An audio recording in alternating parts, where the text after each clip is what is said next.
الرحمن السلام علیکم ورحمۃ اللہ وبرکاتہ۔ الصلاۃ والسلام علیکہ یا سیدی یا رسول اللہ وعلی آلک واصحابک یا سیدی یا حبیب اللہ۔ پڑھنے لگی درود میں جب سے حضور پر، پڑھنے لگی درود میں جب سے حضور پر، ہر کام میرے واسطے آسان ہو گیا۔ اگر ہمیں دنیا اور آخرت میں بھلائی چاہیے تو ہمیں چاہیے کہ ہم زیادہ سے زیادہ درود پاک پڑھیں۔ دنیا اور آخرت میں ہم کیا چاہتے ہیں کہ کاروبار میں اور رزق میں برکت ہو، بیماری سے شفا حاصل ہو جائے، عزت میں اضافہ ہو جائے اور مرتے وقت کلمہ نصیب ہو جائے اور قبر میں دیدار مصطفیٰ نصیب ہو جائے تو زیادہ سے زیادہ درود پاک پڑھیں۔ آپ کے پرچم کے نیچے آنا چاہتے ہیں، درود پاک پڑھتے جائیں۔ آقا کے پیچھے پیچھے جانا چاہتے ہیں، درود پاک پڑھیں۔ نبی اکرم صلی اللہ علیہ وآلہ وسلم کا دیدار کرنا چاہتے ہیں تو درود پاک پڑھتے جائیں۔ مدینے جانا چاہتے ہیں اور بار بار جانا چاہتے ہیں تو درود پاک پڑھیں۔ ایک واقعہ جو کہ کئی دفعہ سنا ہے اور اس کو سن کر روح جو ہے وہ ایمان تازہ ہو جاتا ہے کہ ایک دوست نے دوسرے دوست کو قرض دیا اور دوست جو تھا وہ قرض ادا کرنے سے قاصر رہا تو اس کا دوست اس کو قاضی کے پاس لے گیا۔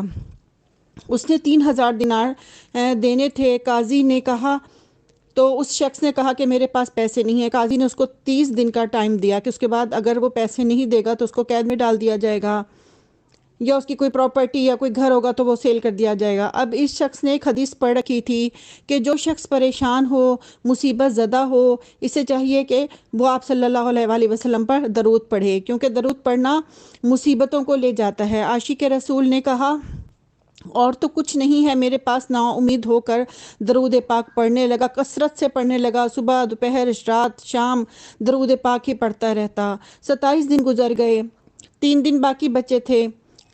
قاضی کے ہاں جانا تھا، اس کو پریشانی تھی۔ 28ویں دن خواب میں اس نے دیکھا، سو گیا اور دیکھا کہ طاہر و اطہر، ساقی و کوثر، شافع محشر صلی اللہ علیہ وآلہ وسلم خواب میں تشریف لائے ہیں۔ اس کے تو بھاگ کھل گئے، اس کی تو قسمت جان گئی، نصیب ہی سنور گئے۔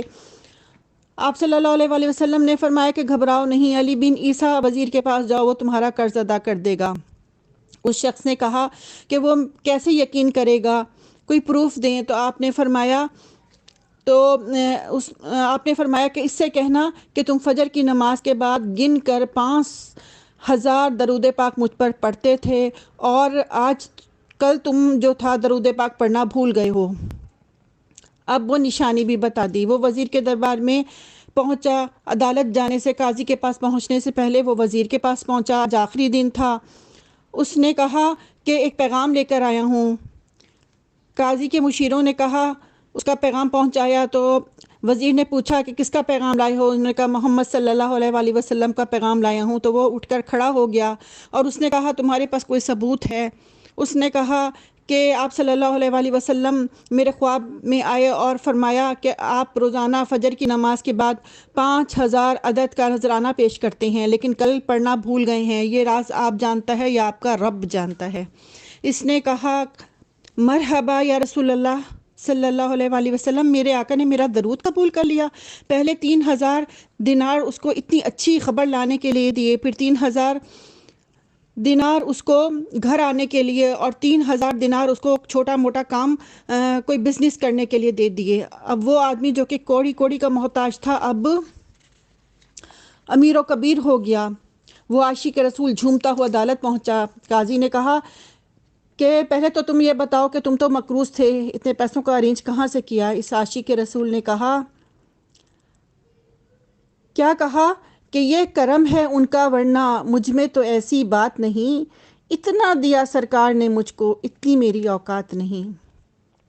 یہ سارا واقعہ سنایا تو اس عاشق رسول جو تھا وہ عدالت میں جو قاضی تھا اس نے بھی اس کو 3000 دینار دیے اور کہا کہ میں بھی اس نیکی میں شریک ہونا چاہتا ہوں، اور وہ جس نے کیس کیا تھا اس نے بھی کیس واپس لے لیا۔ سبحان اللہ۔ اب وہ جو کہ ایک پریشان حال تھا اب 12000 دینار لے کر جا رہا تھا۔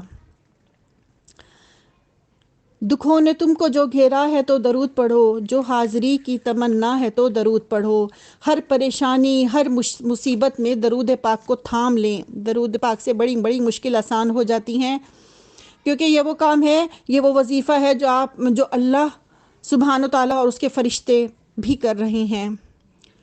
اگر ہم نے مقابلہ کرنا ہے تو درود پاک پڑھنے کی دوڑ میں کریں، ایک دوسرے سے سبقت لے جائیں، اتنا درود پاک پڑھیں کہ فرشتوں کو بھی آپ پر رشک ہونے لگے۔ ویسے بھی تو زندگی برف کی طرح پگھل رہی ہے، تو کیوں نہ اس قیمتی وقت کو آقا صلاۃ وسلام کی محبت میں گزاریں۔ الصلاۃ والسلام علیکہ یا سیدی یا رسول اللہ وعلی آلک و اصحابک یا سیدی یا حبیب اللہ۔